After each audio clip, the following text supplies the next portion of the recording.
Yeah, this one here, scheduled for a 10-lap trip here, the MTF Finance Timaru. MTF helping New Zealanders to do more since 1970. Of course, it is 50 years of MTF Finance. You'll see the bright yellow machine of Avalon Biddle heading up row number 2. She's got the number 50 on board as well. So let's put our Dale Finch, Rogan Chandler, Zach Fuller and Seth Devereaux, your superstar front row. We've got plenty of quality on the second row as well with Avalon Biddle, Nick Kane, Tarvin Walker and Hamish Fox there as well. Luca Durning and Jacob Pearce round at our 10-man strong. And with our girl power of Avalon Biddle, don't count her out. She's on the inside of row number 2, but how good her starts were last weekend.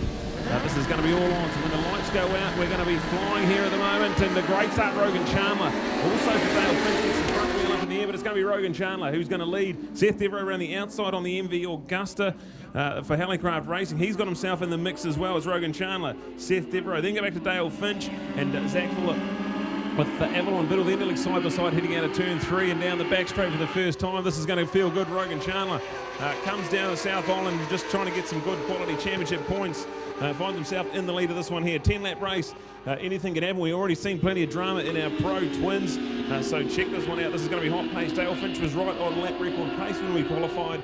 And we are expected some fireworks here in a 10-lap 600 Supersport race. All right, Dad, it's all on at the moment. MTF Finance Timaru and here at the moment with Brian Bernard. And Brian, we've been sort of talking about the fact that from our point of view, we just love talking about it, but you've actually been out there and done it and raced it. And we've now actually got a lot more technology that's coming into the sport, in fact, more so than in your heyday of racing. And these 600s, you've got to get every little bit out of these bikes. Oh, absolutely, yeah. It's and with the rules the way they are and everyone abiding by the rules, of course, it's hard to get, you know, any sort of horsepower advantage over anybody. So it's so much of it's down to fine tuning and just getting the rider on pace. Oh, indeed, fine tuning, most of that suspension type work? A lot of it is, yeah. There's only so much you can do with the engine department, the tuning, the engine tuning itself, but yeah, getting suspension dialed in is a big part of it, absolutely. In fact, people don't realise, but the speed that these bikes go, and when a small bump is exaggerated because they're doing, you know, in excess of 150 kilometres an hour in many parts of the track. It's a matter of keeping that wheel on the ground. After all, if it's not on the ground, it's not getting traction. No, that's right. It's all about traction and tyre life with the longer races tomorrow. Tyre life, particularly at a track like Levels here, where you're on the left-hand side of the tyre for such a long time. After a long straight like that, the left-hand side of the tyre cools off, and then you've got a real fast left, and then a big double left, and it's really hard on the left-hand side of the tyre here. All right, so great to see, and Brad's given us an update of racing. We'll catch them when they come through. A quick one again to say that what about the things like riding position and handlebars? How much work's involved around that kind of area, chassis, etc.? Oh, it's not too bad. Once the rider's settled and got the bars and everything where he likes it, generally it all stays there. It's really, really little increments after that. Once the rider's comfortable, I like my bars here, I like my levers there, all that kind of stuff. Once that's done, it pretty much sits that way all season. Is that a personal choice rather than what's best for the rider? There's no one thing to say you should be riding like this? No, it's all personal choice, yeah. Unless you get an oddball rider that likes his handlebars upside down, which I have had many years ago, and I hope he's not here listening today, but I did have a rider on my team many years ago that tried his handlebars upside down in the middle of a national championship event, and it didn't go very well. Righty indeed. Thank you, Brad. Yeah, this one here raging on. Rogan Chandler still leads ahead of Dale Finch, but Dale Finch put the fastest lap in the race that time around, a 2:33, so 1:05, 2:33. There's absolutely nothing in the battle for the lead. Rogan Chandler still leads Dale Finch. The battle for third is raging on. It's a three-way fight between Seth Devereaux, Zach Fuller and Avalon Biddle. So that one there, Seth Devereaux got that Hallicraft Racing MV Augusta off the line really well and now doing a good job holding on to third place. So check this one out. We've got the two race leaders taking off lap number 3. And then we go back to that three-way fight. So the podium is absolutely anyone's at the moment, but the top two have been class acts so far this summer and starting to run away with this one there. They've got over a second of a gap. Back to Seth Devereaux. With Zach Fuller and Avalon Biddle there. We've also got the update. Nick Kane there in 6th place. Tarvin Walker is in 7. Hamish Fox on the number 70 machine there. 8th place. Luca Durning and Jacob Pearce rounding out our top 10. All right, Brian, these machines, as well as trying to get everything out of the engine, as we know, they're actually a production-based bike, so it's not as if they're tuned just to be solely a race bike, and with the restrictions on motor performance, we've got to get the best out of it. We hear them when they're changing gears, and we almost hear this bang that goes on, and you think, hold on, what's going on here? Oh, yeah, a lot of that's the quick shifter. The quick shifters, different types of quick shifters will either cut the ignition for around 65 milliseconds, or they'll cut the fuel So the ones that cut the ignition system, this bike is still pouring fuel into the cylinder, and the spark is removed for a split second and then fires again, so there's extra fuel in there, and a lot of it, that's what that popping and banging is. Yeah, just when you think of why is the machine going to go like that, because you'd think you're losing something in performance when it's almost backfiring in our old terms. Yeah, no, that's the old carburetor days, Neil. We don't get petrol on our hands anymore. Excellent to see indeed. Right, to start, and we talk about that part as well. What about the fact that when these guys are braking, they're going to be shifting down gears as well, but we don't have to use the clutch the same as we used to? No, they have all those auto blip systems now, and with Dennis riding our superbike this weekend, trying to teach him very quickly, because he's old school like myself, where we didn't have traction control and we didn't have the auto blip and slipper clutches and all that stuff. So now once they've let the clutch out in first gear, that's really the only time they use the clutch lever until they pull back into the pits. Hey, this would normally be a class that you'd be extensively involved in, with Richie having been the champion last year. Now he's stepped up to superbikes. Unfortunately, a crash from Ruapuna, so taking a little bit of a break. But you worked with Richie last year. How enlightening was that to be working with a young dynamic man like that who went on to win the title? Oh, it's fantastic. Richie's so good to work with. And being a mechanic himself, he can explain things to me a lot better than, say, a rider that's not quite so mechanically minded. And of course, any time that we're in a wee bit of a hurry, Richie gets his leathers down straight away, straight into the toolbox, and he's a great help. He's a real asset. Great to see. All right, Brad, what's going on in the racing? Can Seth Devereaux still hold on for third place? After all, this is his favourite track. If ever there was going to be a chance for him to be on the podium, it's here at his beloved Levels. It's absolute drama for Seth Devereaux. He's gone down in the hairpin, so he's already nursing a big injury. He got a bad dislocated shoulder from an off at Ruapuna, and was doing a fantastic job in third place there.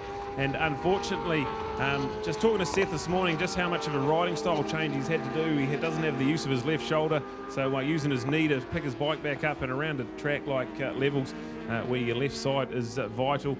He was just having to change a bit too much, and unfortunate stuff. He's got the Helicraft Racing MV Augusta sideline for this one there, but to full credit to him, he did self-recover that machine so he can carry on racing, so full credit, and the rest of the 600 Supersport owe him a beer for sure for carrying on with this one here. We've got just 5 laps to go. We're halfway through this one here, and Rogan Chandler still hanging on, but Dale Finch in the 104.6s that last time around, so these guys are really fighting it now. We're half a second off lap record pace and flying. Rogan Chandler, Dale Finch, nothing in that fight as they head down the back straight.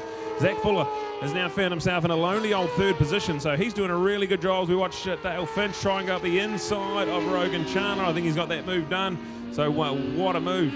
We've got Dale Finch now up the inside and into the race lead, so 4 laps to go.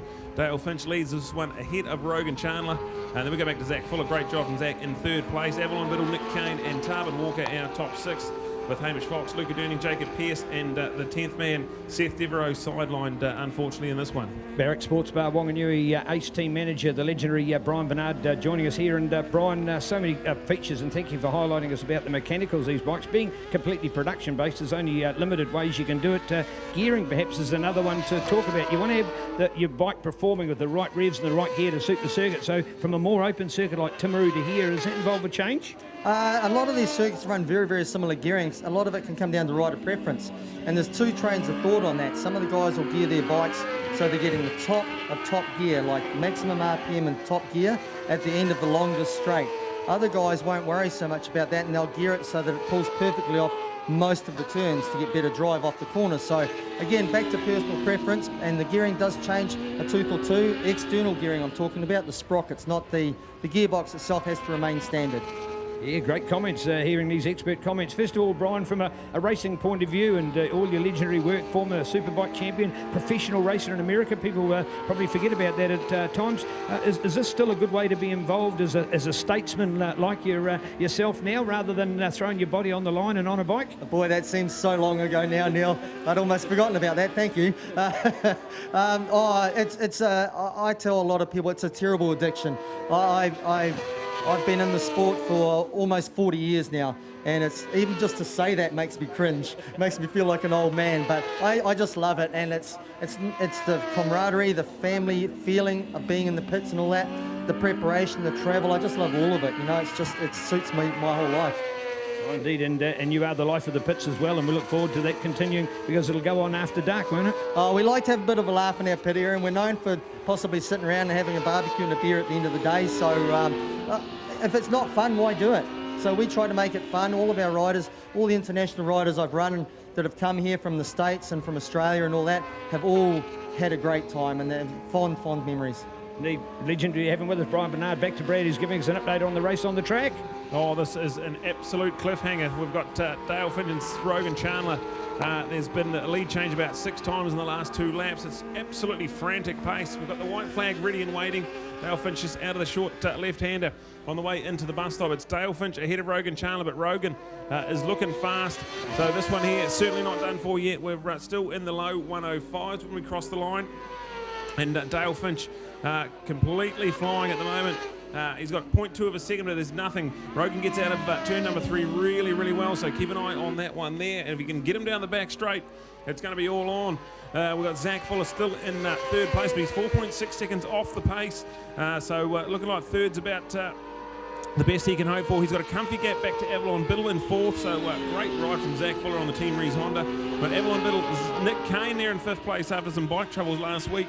Good top 5 result from Nick. We've got Tarbin Walker, Hamish Fox, Luca Durning and Jacob Pearce out there at the moment, but it is all Dale Finch. Around decreasing radius he goes, and just goes right into the hairpin here. So Dale Finch on the Scott Structural Triumph. Rogan Chandler's right there and behind him, but it's going to have to be a desperate move from here. They go left again into the pit straight left-hander and then head towards the bus stop. It's going to be the Scott Structural Triumph of Dale Finch. He's going to hang on to this one. He's through the bus stop. Neat and tidy, and a good job for Dale Finch. He's going to take race 1 honours. Rogan Chandler chase hard. He got himself right in the mix. And we go back to Zach Fuller there in 3rd place. And there we go. When they crossed the line, it was less than a 10th, 9/100ths of a second between Dale Finch and Rogan Chandler. That's what they've been like all summer. And Dale Finch carries on his winning ways ahead of Rogan Chandler, Zach Fuller. Then we go back to Avalon Biddle, well done to Av, another 4th place. More consistent results for Av. Nick Kane, Tarbin Walker and Hamish Fox, our top 7. With Luca Durning there ahead of Jacob Pearce. So good performance from those two there, 8th and 9th place. And Seth Devereaux, unfortunately, on that injured left shoulder. He is trackside with his Helicraft Racing MV Augusta, but full credit certainly gets the Sportsmanship Award of the week so far for picking up that bike with an injured shoulder and self-recovering it off the track so we can carry on racing. The top 9 runners out there in our MTF Finance Timaru Supersport 600. It's Dale Finch, Rogan Chandler and Zach Fuller, your podium. Avalon Biddle, Nick Kane, Tarbin Walker, Hamish Fox, Luca Durning and Jacob Pearce. Rounding out our top 9 as we carry on with our massive program here. And thank you to MTF Finance Timaru for that one there. All right, just before we go to our podium, still with Brian Bernard. Brian, 40 years of racing, that's a few moons ago to recall, but let's talk about levels here at Timaru. As you've said, you've got a soft spot for coming down the south. Beautiful people, beautiful place. What's your best memory? What is your best result? What sort of comes to mind when you think of levels and think of heyday of racing? Something that really rings out for you? Oh, well, probably not so much of a fond memory, but many years ago, when young Jake Lewis's dad was still racing and me and him were racing superbikes and that here, Rob Lewis we were at a test day here, I think it was a Thursday, there was no flag marshals, nobody else here, and I'd gone across the start-finish line this way as Rob had gone down the back straight, and at the end of the back straight, Rob's bike threw a rod out the front and oiled the whole end of into the braking area at the sweeper down the back there, and unbeknownst to me, I ripped down the back straight there, full noise, and at top of top gear, crashed my bike. In the oil that he left behind. In his oil, yeah. You thanked him very much? I did, and because we're good mates and have always been. And he's standing, he says, I was trying to show you. He was standing on I didn't see him, of course, but he was standing there waving on the side of the track. But it was too late. I was already off the bike. Great stories. Thanks for joining us with Shelley. Please come back again tomorrow, and we'll catch up as well with our rest of our team here shortly. Coming to you next at the podium.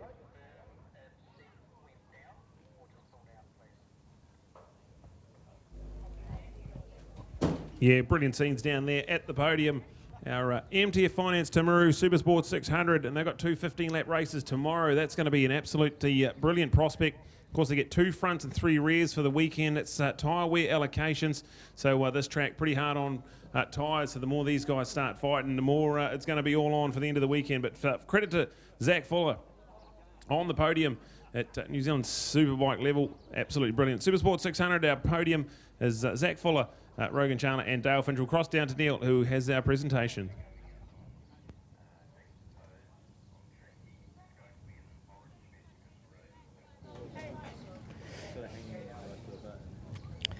Well, here we go for the manufacturer's glory. 3 guys on the podium, 3 different bikes from 3 different race teams representing their various brands. First of all, to Zach, we had you up on the podium for the Suzuki Series. Started off a little bit quiet at Ruapuna, but here at Levels, do you like this place?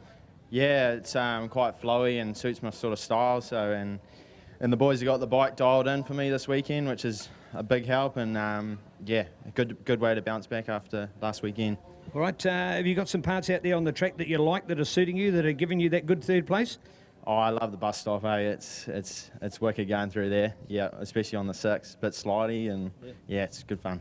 Great to see. Well done, Zach. Nice to be part of it as we check out with our runner-up in here, and to Rogan. Hey, Rogan, you had a share of it, and you had the best of it. Then what happened? Yeah, it was a bloody good battle. You know, going back and forth with Dale. It's nice to be a bit close this weekend and really, you know, give it a go. I got a good start, which was real helpful, and sort of just tried to lead from the front. But as soon as Dale went past, I knew it'd be a bit of a dogfight, and we came together outside the hairpin, which is it was fun. It was good. It was good racing. You know, he's real clean to ride with, so I was pretty happy with it. Good to see, taking the positive out of the negative as well. So nice one, Dale. Well, no matter what the opposition throws at you, you can bounce back, you can come through, wins every time. How's it feeling? Yeah, Rogan was riding really well in that one. It was I was just sitting behind him, and then he got past, and I could see that he was faster in a few places. I tried to make it up where I could see I was faster. It was a real good battle. There was a bit of touching going on, a bit of moving around, but that's racing. Really enjoyed it. All right, indeed. Hey, a place like Levels, just a few k's down the road from your home base in Canterbury. You like this place? Yeah, I love this track. I hold the lap record here. I set last year, but since I've done the new seal, it's changed so much. 3 sessions yesterday still wasn't enough for a local rider, so I can imagine these North Islanders are battling the track.